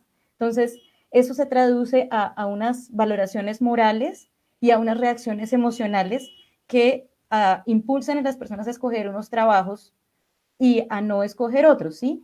Y los trabajos de la buena antropología son trabajos sociales, trabajos de cuidado, trabajos con ONGs, pero también son trabajos que generalmente o con mucha frecuencia están en el marco del Estado, porque es el Estado quien ofrece los trabajos que se encargan, digamos, los programas de intervención social para cuidar de poblaciones vulnerables, de niños, de poblaciones de la tercera edad, de ciertos grupos de trabajadores, y en ese contexto son trabajos que tienen condiciones laborales muy precarizadas, ¿sí? Otro escenario que también encontramos que tenía condiciones precarizadas era la docencia universitaria cuando no está, digamos, cuando no es de nombramiento, sino por cátedra. Entonces, estos escenarios, en estos escenarios las personas prefieren estar porque sienten que es correcto estar ahí, pero para estar ahí tienen que soportar entonces ciertas jerarquizaciones y una de esas es la baja valoración de ese trabajo que se expresa en baja valoración de la experiencia, baja remuneración y bajo reconocimiento, digamos, social de la importancia, es decir, no es un profesional tan importante la antropóloga como el ingeniero, por decirlo de alguna manera, y esto entonces empieza a crear unas relaciones de, digamos, de subordinaciones que se van a traducir, bueno, en violencias directas e indirectas, ¿sí? En violencias indirectas como las malas remuneraciones, las condiciones de trabajo terribles, las contrataciones cortas, 2 meses de contrato y luego 3 meses sin contrato, y las personas, sin embargo, sienten que deben estar ahí y se quedan ahí, ¿sí? O sea, se quedan en esos campos de trabajo porque esos son los buenos campos o los campos en los que se hace lo correcto y rechazan en cierta medida otros campos que, como Marta señaló, son campos que porque están asociados a lo técnico, tienen una mayor valoración dentro del mercado laboral, tienen mejor remuneración y mejor contratación. Entonces, algunos de esos campos que han sido disputados, por ejemplo, son la arqueología preventiva, la antropología de mercado, son campos que están ligados con el capitalismo. Entonces, esos campos, las personas con las que hablamos, que trabajaban en esos campos, nos contaron cómo recibieron y experimentaron rechazo por parte de sus colegas por dedicarse a campos laborales que no correspondían con lo bueno. Entonces, las personas cuando egresan tienen que moverse entre estas intenciones y expectativas, entre sus emociones y sus deseos de trabajar en ciertas áreas y entre las constricciones que les da el mercado laboral, porque las áreas que desean son áreas donde con frecuencia las condiciones pueden ser más duras. Sí, definitivamente tenemos que mirar todas estas aristas que empiezan a ayudarnos a entender este fenómeno, esta esto que vivimos cotidianamente, pero que como hemos naturalizado, a veces no lo podemos nombrar, no lo podemos hacer consciente, como Margarita lo acaba de señalar. Tatiana ha transitado por diferentes entornos laborales y desde estudiante ya empezaba a visualizar situaciones en las que no se sentía cómoda, no quería estar, y ha venido en un proceso de concienciación de esas situaciones, y también a través de su propio trabajo, de su agencia, de su tenacidad para posicionarse en un campo, como ella ya lo dijo, de lo digital, que es muy masculinizado, pues también nos puede transmitir sus aprendizajes en esta ruta de transformar estas relaciones de género y de poder. Adelante, Tatiana. Digamos que así como lo de tú, Claudia, y como lo mencionó Margarita, y en su momento también Carolina, digamos que cuando uno es investigador o cuando vas a campo en el ejercicio de investigar, nacer en un cuerpo de mujer te genera inmediatamente un peligro de que haya violencia sexual ejercida sobre nosotros, ¿cierto? Digamos que en muchas partes, afortunadamente, digamos, no me pasó a mí en particular, pero sí habían unos comportamientos que fueron incómodos para nosotras las mujeres en campo. Pero digamos que más allá de solo la violencia que puede ejercerse sexual, hay una violencia emocional ahí también, y hay una violencia que puede convertirse también en verbal, porque hay unos cuestionamientos también de cómo las mujeres tenemos escenarios donde sí podemos hacerla, digamos que el ejercicio investigativo, como son las cocinas, como son las reuniones de mujeres, como son el acto mismo de sentarse a coser, pero en prácticas, por ejemplo, como de recolección de café, cacao y otros, pues digamos que las chicas no teníamos cabida ahí. Y se unas violencias desde lo verbal, sutilmente, pero donde se decía desde las comunidades y muchas veces, lastimosamente desde nuestros mismos compañeros o desde la misma academia, de mejor no lo hagas, que no tenés como la capacidad, ¿cierto? Hay un desconocimiento de que nosotras tenemos la misma capacidad, vuelvo y digo, teórica, práctica y también hasta física, de enfrentarnos al campo. Entonces, digamos que por ese lado, eso fue una cosa muy fuerte a la hora de estar estudiando y luego al ser investigadora cualitativa en lo social. Habían momentos en que en muchas partes, en ejercicios de investigación, digamos, en macroproyectos en el país, muchas personas preferían, digamos, adultos, señores, preferían hablar con los chicos. Entonces, no, con ella no, mejor con un hombre. Lo que pasa es que ella no entiende, ¿cierto? Es que ella no me va a entender porque yo le voy a hablar de economía y ella es una mujer. Entonces, digamos que ahí también se replica, como decía Carolina, se replica también el panorama del país. Digamos que en el otro lado, que es lo digital, lo que yo decía, la masculinización digamos que del área digital, del área de tecnología, del área de data, es impresionante. Y eso también genera unas violencias, digamos, de trabajo. Entonces, ¿qué genera? Genera menores salarios, porque si nosotros vamos a ver aquí en Colombia, las que somos data science nos ganamos mucho menos que los chicos. Nos vamos a ver, y los procesos en los que nosotros nos involucramos, somos un participante no tan activo, y no porque no queramos, sino porque realmente desde las agencias o desde las empresas hay un desconocimiento de la voz de esa mujer ahí. Y también claramente hay, digamos que una violencia en tanto proyección de tu cargo, proyección de tu carrera, proyección de cómo vas a estar al interior de la empresa, porque siempre hay una proyección muy clara de gerencias, de cargos administrativos, donde ese cargo va con gente debajo, es decir, donde hay una generación de poder y de guía, hacia otros, que no está previsto para las mujeres, ¿cierto? Y sobre todo las mujeres antropólogas. Hay digamos que un mito súper fuerte en muchas empresas de que las mujeres, y sobre todo las mujeres y antropólogas, no sabemos dirigir, porque la emocionalidad nos va a ganar y entonces por todo vamos a hacer un drama. Y eso genera una violencia hacia nosotras. puede que, vuelvo y digo, no sea una violencia física ni sexual, pero genera unas violencias muy fuertes. Y el otro lado que es también supremamente fuerte es el de docente.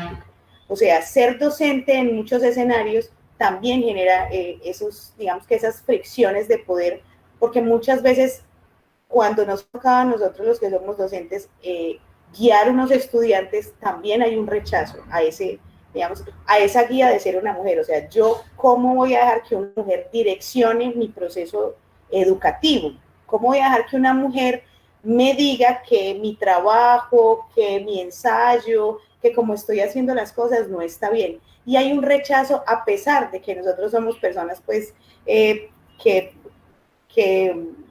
estamos jóvenes, ¿cierto? Que tenemos, digamos, una generación que no es supuestamente tan machista, pero sí los hay, o sea, sí hay un rechazo ahí. Y súmenle a eso que también puestos directivos o la carrera para ascender para nosotros los profesores está mucho más marcada y más definida para los hombres que para las mujeres. Entonces, digamos que en todos los escenarios, por lo menos en mi caso, lo he logrado identificar. Ese tipo de violencias que no son tan claras, pero que sí se ven, o sea, son más bien sutiles, pero terminan siendo violencias. Hay un desconocimiento, hay digamos que una minimización de lo que hacemos, hay un detrimento en cómo nos miran al ser mujeres, digamos que en el ejercicio de lo que hacemos, del ejercicio de la antropología y también en la destreza que tenemos. Entonces, digamos que es un panorama que no es tan ajeno a todas, que no nos damos cuenta a veces tal vez porque es muy sutil, pero que está presente inminentemente en todos los campos.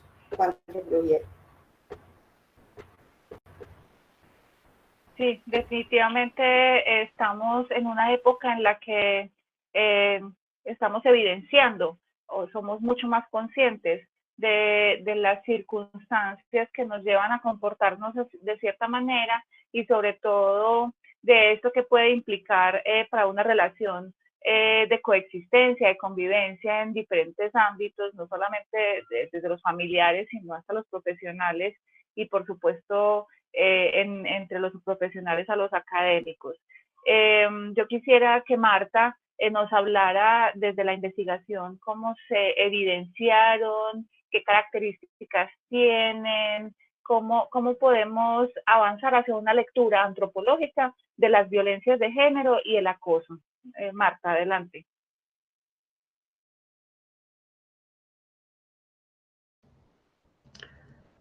Bueno, voy a ir un poquito más allá de la investigación que hicimos con Margarita, aunque podemos dar algunos ejemplos. Yo quisiera empezar este bloque con una cita que me parece clave para entender las violencias de género. Y es una cita de Broyd y Todaro. Y dice así: en la historia de los sistemas sociales, la estructura de género es y ha sido una estructura de poder. Implica una jerarquía y como tal se sostiene por medio de la violencia. Así como la desigualdad social implica la existencia de violencia social, la desigualdad entre los géneros implica una necesaria violencia de género.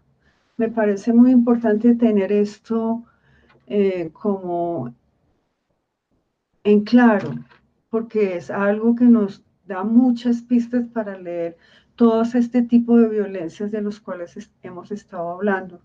Y a continuación quisiera hablar específicamente del acoso sexual. Y el acoso sexual es como concepto académico y jurídico es muy reciente. Y que sea reciente tiene varias consecuencias. Por ejemplo, en algunas investigaciones cuantitativas sobre acoso en las universidades se ve una brecha muy grande entre la percepción de lo que es el acoso sexual y las experiencias de acoso en sí. Entonces, cuando le preguntan a las y los estudiantes, por ejemplo, si han sufrido acoso, la mayoría dicen que no. Y cuando empezamos a desglosar este continuum de violencias que es el acoso, resulta que sí han tenido muchas experiencias de acoso. El acoso sexual es una forma de subvaloración y subordinación sexual que materializa y performa las jerarquías sociales y de género y de nuevo las relaciones de poder. Es la expresión de una cultura que cosifica y subordina el cuerpo de las mujeres y de algunos hombres y que a la vez expropia y subvalora su trabajo material, emocional y de cuidado. El acoso abarca un continuum de violencias que incluyen comentarios y prácticas sexistas expresados en piropos, chistes, gestos, miradas, tocamientos indeseados, proposiciones sexuales, persecución y control, invitaciones, llamadas, correos, chantaje académico o laboral y presiones psicológicas para tener contacto sexual. Esto lo he tomado, adaptado también de un texto académico sobre el acoso. Estas prácticas afectan la integridad física y moral de quienes las sufren y tienen que ver con la posición de quienes sufren estas prácticas en las jerarquías y desigualdades sexuales y de género y las relaciones de poder como resorte fundamental de estas violencias ejercidas mayoritariamente contra las mujeres, pero no exclusivamente contra ellas. Por mucho tiempo estas prácticas, de nuevo voy a volver a mi tema de la naturalización, se consideraron naturales, como que era obvio que tenía que ser así, que los piropos eran como reconocimiento de la belleza de las mujeres, que el coqueteo y el control era porque los hombres poseían el cuerpo y la subjetividad de las mujeres. Y se sufrían en silencio, en solitario y en privado, pero también en algunos casos motivaban entre quienes las sufrían o se sentían en riesgo de sufrirlas estrategias concertadas y encubiertas para resguardarse de ellas. Gracias a las activistas y académicas feministas, esta práctica, este continuum de violencia, se ha adquirido un nombre, el acoso, y ha ganado estatuto teórico y político, lo cual ha permitido romper el silencio, situarlo en el debate público, entenderlo como un problema social y a la vez ha propiciado la organización de mujeres, sobre todo, para educar, denunciar y cambiar esta situación. Como lo han denunciado varias investigaciones, incluida la reciente de la colectiva Las que Luchan, el acoso, las violencias sexuales y de género no solo pone en riesgo la seguridad y la dignidad de quienes lo sufren, sino de sus pares y del medio en el cual ocurre. Quienes sufren estas violencias y las han presenciado o escuchado los testimonios acerca de ellos, temen mucho denunciar, saben que muchas veces, demasiadas, esto tiene consecuencias negativas en su historia laboral o que además no tendrán eco o apoyo en el sitio de trabajo o en la universidad donde estén, y conocen también las desventajas que enfrentan las víctimas ante un sistema judicial patriarcal atravesado por las inequidades de género y que muchas veces se erige como defensor abierto o cómplice de este statu quo. ¿Qué hemos visto nosotras de esto en la investigación y qué he oído? Todas estas digamos, hemos escuchado de todo este continuum de violencias, de cómo las mujeres que trabajan en campo son vigiladas, controladas, también se piensa que son, si no tienen pareja, son el objeto sexual disponible, así ellas no quieran. sufren también de lo que ya contó Tatiana, de que sus voces no son escuchadas, de todo esto. Y además, en el caso, por ejemplo, de varias arqueólogas, incluso los obreros que están bajo su mando les han dicho cosas como que si yo no le hago caso a mi mujer, ¿por qué le tengo que hacer caso a usted? O sea, ¿cómo se da este cruce paradójico de jerarquías? Que hay una jerarquía profesional y una jerarquía de género, y en este caso predomina la de género, ¿no? Entonces, ante una profesional, muchas de estas mujeres, y en arqueología en particular, pero no solamente en arqueología, que se desempeñan en arqueología, y como lo han mostrado desde hace mucho tiempo, hay un trabajo muy importante que es el de Marcela Echeverry, que analiza el género, las relaciones de género, cómo marcan la disciplina también en su génesis. Entonces, muchas veces estas mujeres tienen más experiencia, están mejor calificadas que sus pares, y siempre ganan menos. Y hay una especie de club de Toby que se une para darle los mejores trabajos a sus amigos hombres, por ejemplo. Entonces, los piropos, los avances indeseados, el control por el teléfono, todas estas cosas también de esto nos han contado nuestras entrevistadas, y muchas otras profesionales en antropología y en otras disciplinas con quienes he hablado. Gracias. Gracias, Marta.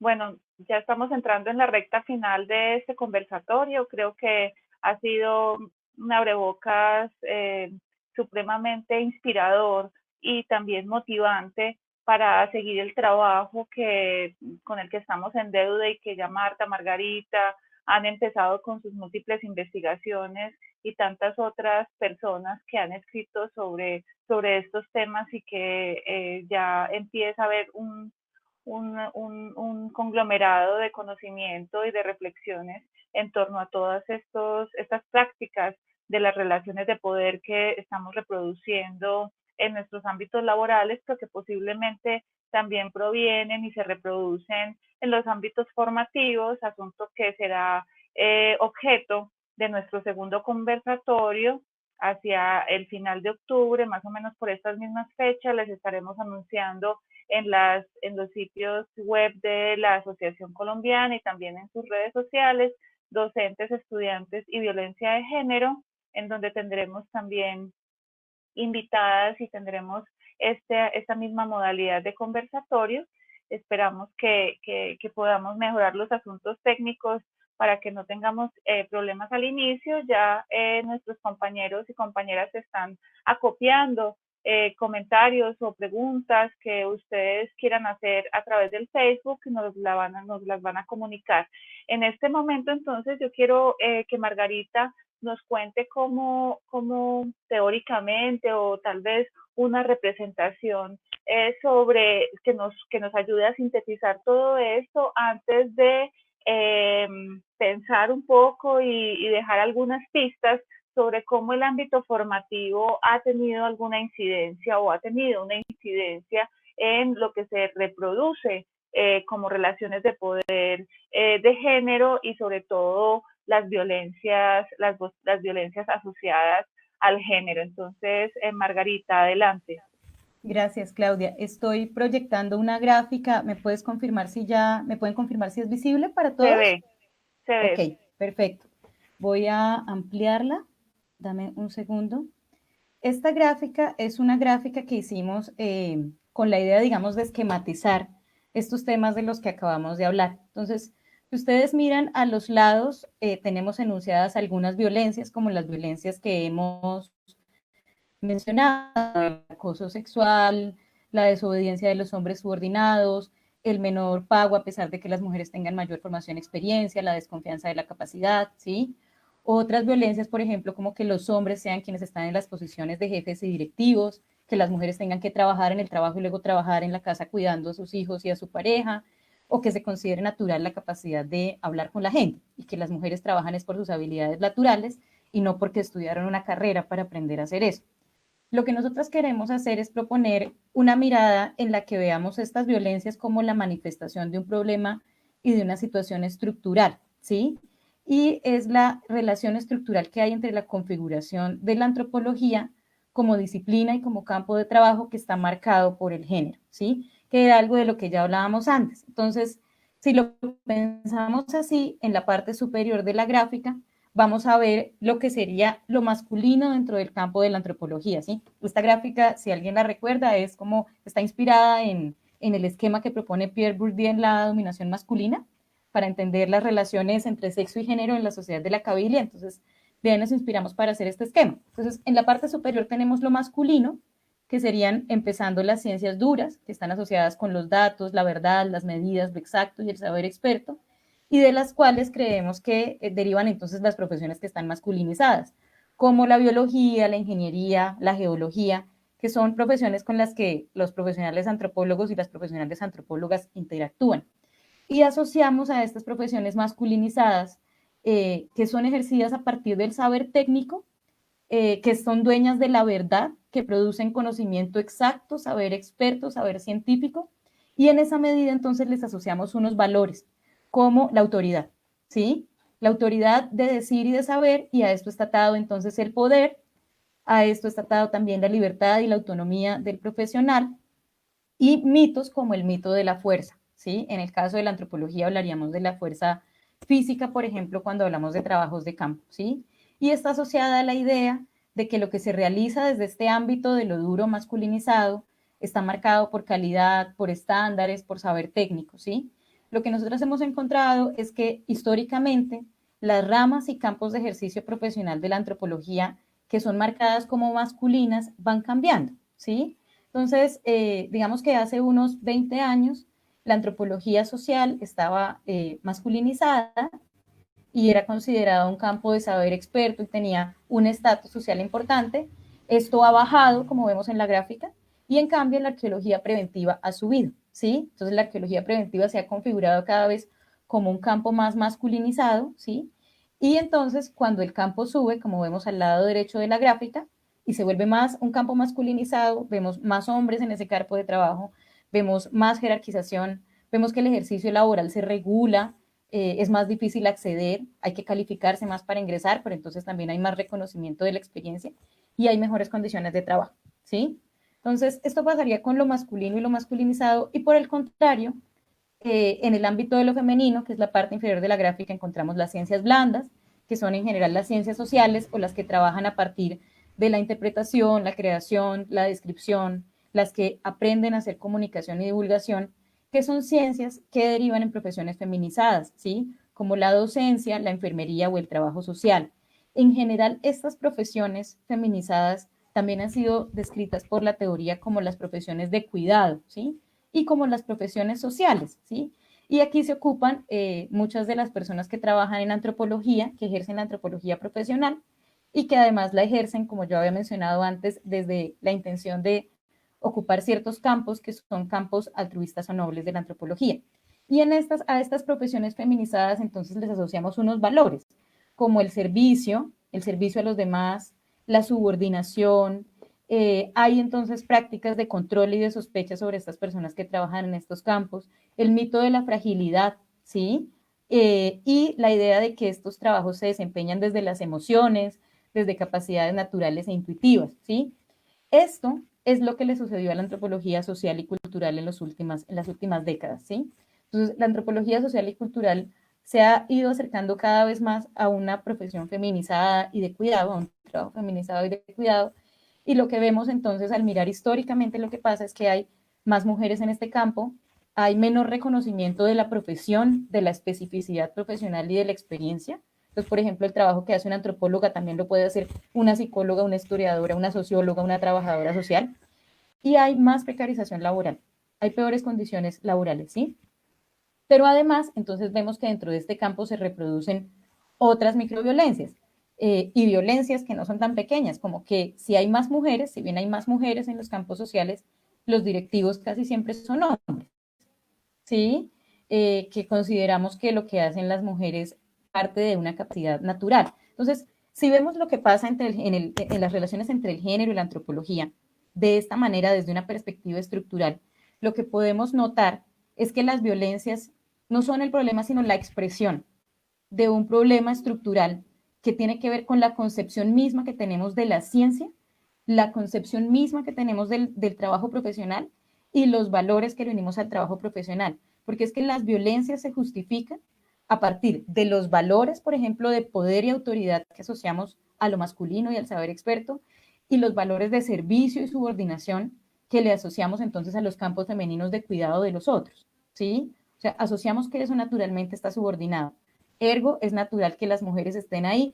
Ergo, es natural además que las mujeres no sean las directivas, sino las subordinadas, y eso es el caldo de cultivo perfecto para las relaciones de acoso laboral y sexual, ¿sí? Entonces, no tenemos ya fenómenos o hechos aislados, sino que tenemos situaciones estructurales. Es una situación de violencia estructural, ¿sí? Y es una situación de violencia estructural que analizamos dentro del campo de nuestra disciplina, pero que si expandiéramos el análisis, podríamos encontrar en otro tipo de relaciones sociales, en otros campos profesionales, porque lo que tenemos acá es la creación de relaciones de poder y jerarquía y violencia a partir de la naturalización de distinciones fundadas en el género, ¿sí? Entonces, ese es como el poder analítico y explicativo de esto. Verlo así nos permite ver entonces cómo lo que no cuestionamos de nuestra disciplina, los valores que no cuestionamos, los presupuestos que no cuestionamos, las autoridades que no cuestionamos son las que se vuelven un caldo de cultivo perfecto para violencias, segregaciones y jerarquizaciones en las cuales muchas mujeres y algunos hombres llevan la peor parte. Ajá. Pues muchas gracias, Margarita, porque aquí pues nos dejas un instrumento de lectura, pero también de memoria para ir construyendo sobre el mismo los diferentes aspectos y la complejidad de lo que estás evidenciando como estas concepciones que ya están tan arraigadas y que reflejan en cualquier caso pues una estructura social que irriga y que está atravesando pues nuestras disciplinas. Y ya empezaste a dar puntadas a algunas de las preguntas que nos han hecho por Facebook o comentarios, específicamente el de Catalina Toro sobre analizar estos mismos temas de manera transversal en diferentes carreras de la Universidad Nacional, mirando entonces allí las relaciones de poder existentes del acoso sexual y laboral. Antes de responder a otras preguntas que tenemos allí en el chat de Facebook, no quisiera que nos fuéramos sin dar algunas puntadas, alguna abrebocas para el otro conversatorio que es estas relaciones de poder, las violencias en el ámbito de la formación de los antropólogos y las antropólogas. Entonces, Carolina, si tú pudieras pensar en asuntos que traen esos coequiperos tuyos y coequiperas de la formación, de su paso por la universidad y que pueden incidir en que se reproduzcan estas prácticas que configuran relaciones de poder y tal vez violencias o que permiten que se reproduzcan estas relaciones de poder, ¿cuáles serían? Y esa misma pregunta quisiera hacérselas al resto de nuestras invitadas, unas cuantas frases muy cortas para que podamos recorrer toda esta sala y luego responder algunas preguntas más que tenemos en el Facebook. Adelante, Carolina. Gracias, Claudia. Pues yo creo que, y insisto, esto no solo pasa en la antropología, creo que hay un tema de una relación unidireccional, un poco como que en el aula de clase funciona esta relación en que el profesor o la profesora es el que tiene el conocimiento y el alumno está, digamos, en esa relación o en una escala inferior, entre comillas. Y yo creo que, insistiendo en lo que comentaba antes, hay que empezar a trabajar en relaciones más horizontales y entender que la relación incluso en el aula o en lo académico no son relaciones unidireccionales donde uno detenta el conocimiento y eso en sí ya le da un poder, sino que son relaciones bidireccionales. Y ese mismo esquema se reproduce un poco ya en el ámbito laboral, muchas veces y sobre todo en jóvenes profesionales, antropólogos o antropólogas o de otras carreras, siempre hay como esa sensación de o esperan que una mayor jerarquía les diga qué hay que hacer, y creo que eso se puede prestar justamente a esas tensiones y a esas violencias, ya no solo de acoso laboral, sino de acoso sexual que mencionaba Marta, sino también que a veces se va al territorio con esa idea de este es un ejercicio unidireccional donde yo soy el que digo lo que el otro tiene que hacer. Entonces creo que es importante, insisto, trabajar en unas relaciones mucho más horizontales, también en un reto que tenemos como sociedad, y es el escuchar al otro. Sí, yo creo que ahí también hay un esfuerzo en desnaturalizar esas prácticas, porque como son naturales, yo no escucho las emociones o los sentimientos del otro. Y creo que eso es muy importante. A veces la academia es muy fría, ¿sí? A veces no escuchan esas emociones, esos sentimientos, esos miedos que tiene el alumno o la alumna, y con esos mismos miedos y esas inseguridades uno llega a enfrentarse al mundo laboral. Y yo creo que parte de esa poca capacidad de escucharnos que tenemos permite que se reproduzcan estas relaciones de poder, estas tensiones que sobrepasan ya en límites de acoso laboral y de acoso sexual, y que es recurrente en nuestra sociedad. Gracias, Carolina, por esa síntesis, y por tocaste pues asuntos que nos competen como ciudadanos y como integrantes de esta sociedad, que definitivamente requiere de esa escucha, pero también de esas relaciones, sobre todo esas relaciones horizontales, para poder construir una sociedad en paz. Quisiera darle la palabra a Tatiana Cortico, de la formación que identificas tú que pueda estar incidiendo, para dejar algunas pistas para nuestro próximo conversatorio. Creo que es importante como de construir escenarios y roles, ¿cierto? Y esos escenarios y roles donde se le otorga a lo masculino el poder analítico y la destreza física, y donde se le otorga a lo femenino un asunto descriptivo y emotivo, ni siquiera lo emocional. Creo que ahí tiene que haber una conversación, como decía Carolina, mucho más horizontal entre pares, y que sea más ecuánime en el ejercicio es de la, digamos, de la destreza teórica y práctica más que de la destreza de género. Creo que ahí hay una clave importante. Súper sintético y clarísimo. Pues definitivamente está allí una de las vetas a trabajar en la formación universitaria de nuestros profesionales. Marta, Margarita, ¿quién quiere tomar la palabra?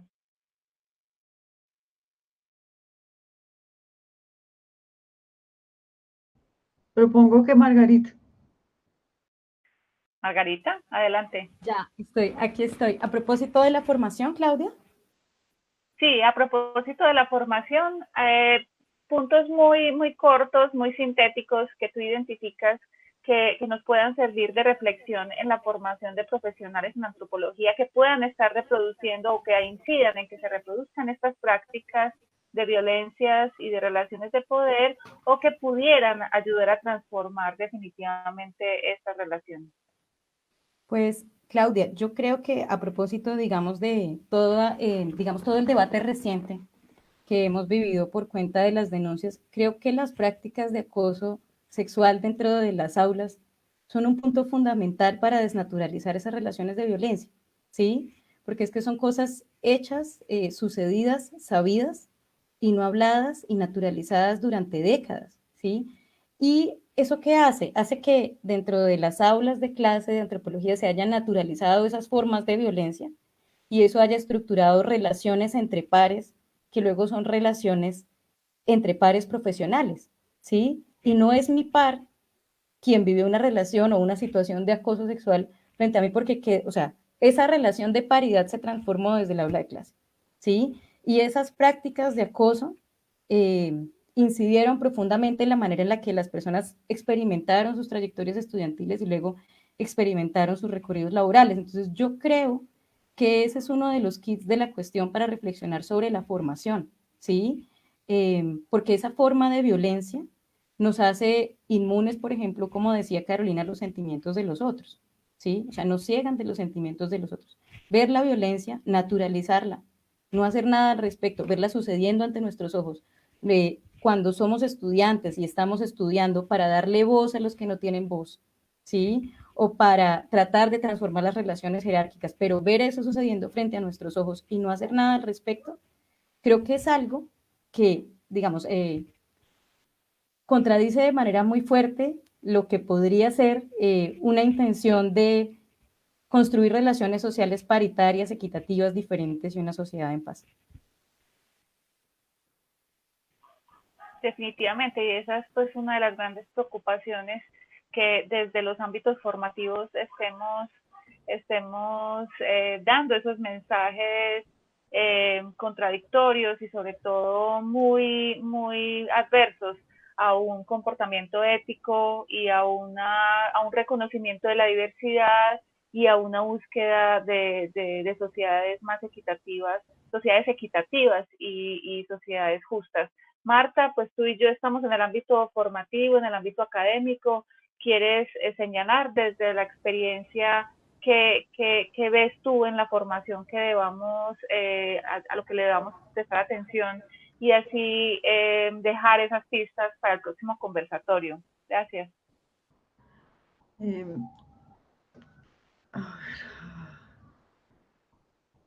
Bueno, yo creo que Margarita ha dicho algo muy importante, quienes me han precedido en la palabra también.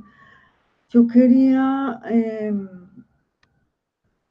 proponer a la vez un punto de vista diferente. Yo no creo que sea un problema de la formación en antropología per se, aunque esta parte que dice Margarita es crucial tenerla en cuenta y muchas veces no la tenemos.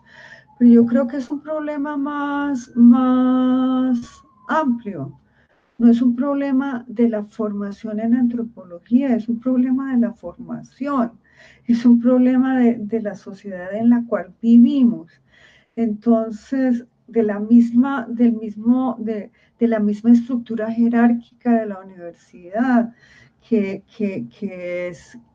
tiene todos estos problemas de una estructura de poder vertical, pues matizada, pero vertical, masculinizada, con estos modelos de rol muy importantes sobre todo de los docentes hombres, que mediante no solamente sus clases, sino sus actuaciones, son modelos de rol para las nuevas generaciones, especialmente en las universidades públicas. Entonces, ahí es difícil decir, ¿esto es un problema de la formación en antropología? O lo que tendríamos que pensar es cuáles son los problemas de la formación universitaria y la educación que reproducen, amplifican y a veces también posibilitan la transformación. O sea, reproducen, amplifican estas relaciones jerárquicas y de poder, ¿no? Porque hay unos intereses, hay apuestas por el prestigio, por el monopolio de los campos. La universidad y la academia no escapan a eso que estudian. Entonces es difícil para mí decir, ¿es esto en antropología específicamente que tendríamos que cambiar? Yo creo que desafortunadamente no es como borrarle un pedacito y hagamos el resto bien, sino es un problema mucho más de fondo, me parece a mí. Sí, definitivamente, pero empezar por casa pues es empezar desde el lugar más propio, más cercano. Creo que podríamos dimensionar que estamos inscritos en una estructura pues mucho más amplia y que seguramente esa formación de los roles pues nos viene desde pequeños y pequeñas, pero que como dice una de nuestras participantes en el Facebook, pues señala que estos asuntos los tenemos naturalizados, no los hemos hecho conscientes, y ese es el momento entonces para visibilizarlos y poder entender y en palabras de otras personas que trabajan el tema, nombrar, ser capaces de nombrar qué es lo que está pasando y cómo se llaman estas relaciones de poder y el efecto que tienen en todas y todos. Sobre la pregunta de Marta Edith López, que en el Facebook, le cuento que hacia el 23 de octubre más o menos vamos a tener el segundo conversatorio de esta serie, en donde vamos a analizar justamente los temas de acoso sexual en las universidades, en los ámbitos formativos, y tendremos allí como invitadas, entre otras, a Mónica Godoy, a Lorena Aja, a Natalia Escobar y Margarita Chávez estará también acompañándonos en ese conversatorio. Entonces allí podremos concentrar nuestra conversa alrededor de ese tema tan importante. Y había una última pregunta que estaba en realidad de la primera de Juana Camacho, sobre las ventajas del género, de las particulares miradas de las mujeres, tanto en el ámbito profesional como académico. No sé si alguien en 2 minutos quiera hablar de esta idea de las ventajas del género que nos propone Juana Camacho, para poder cerrar entonces este conversatorio, que ha sido productivo, ilustrativo, inspirador, y sobre todo creo que nos motiva a todos y a todas para continuar este trabajo que apenas empieza, y un fenómeno del cual solamente estamos visibilizando seguramente, como dicen algunos, la punta del iceberg. ¿Quién quiere hablar sobre las ventajas? Dale, Marta, adelante. Bueno, voy a decir solamente 2 cosas que a mí se me ocurren con la pregunta de Juana Camacho, y es que desde la teoría feminista hay dos posiciones epistemológico-políticas muy importantes para entender la ventaja de lo que la pregunta dice del género. Yo no sé si será una ventaja del género, pero es la teoría del punto de vista de Sonia Harding, que muestra cómo hay ciertos puntos de vista que nos permiten, a partir de nuestras experiencias, entender las cosas. Y creo que en lo que dije, que cómo el acoso se volvió un concepto, algo que no tenía nombre antes, y es parte de esto del standpoint theory.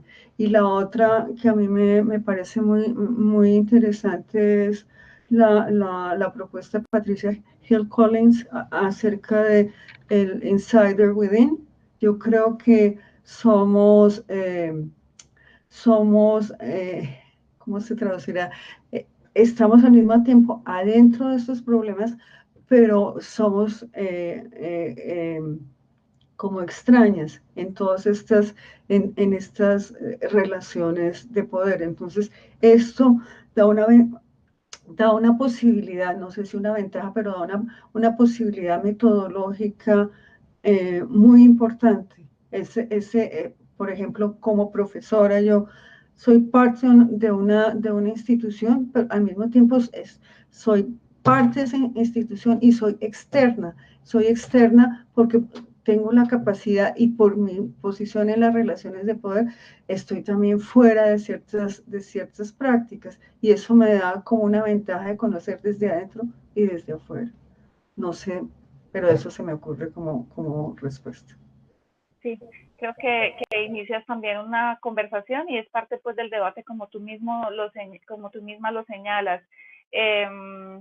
Se ha hablado, para contestarle a Kat Castro, de protocolos en la Asociación Colombiana de Antropología. Una de las tareas principales que tenemos es un protocolo, un código, unos lineamientos de ética, y que incluyan, por supuesto, todos los asuntos que se refieren a las violencias de género y los factores que podrían ser protectores para nuestros profesionales en el campo y también en los otros ámbitos profesionales. Dice Angie, debemos trabajar por deshacer y desinstalar la violencia simbólica porque esa es la base de otras formas de violencias más explícitas. Así es, Angie, así lo han señalado nuestras invitadas. Tatiana señala que tanto pares, colegas, como compañeras y compañeros trabajemos en la empatía. Esto se relaciona con lo que Carolina ha señalado reiterativamente sobre las relaciones horizontales, la necesaria formación que debemos motivar en nosotros para poder generar elementos protectores, elementos de empatía, dialógicos, en donde nos protejamos unos y otros de estas violencias al interior de nuestros equipos, con nuestros pares más cercanos, pero también con los otros grupos y colectivos con quienes nos relacionamos y con quienes interactuamos. Bueno, mil gracias a todas por acompañarnos, por esta generosidad con su tiempo, con sus ideas, con sus reflexiones, con las sugerencias que le hacen a nuestro campo de trabajo, que es la antropología. Creo que este conversatorio es una muestra de la potencia que tiene una asociación gremial, la Asociación Colombiana de Antropología. Es necesario que la fortalezcamos, que la convirtamos en una plataforma de trabajo sobre estos asuntos que nos competen como gremio, no solamente para empezar a ajustar y a corregir asuntos que seguramente nos afectan en los ámbitos laborales, sino para visualizar campos de trabajo, formas, modalidades, nuevas colaboraciones,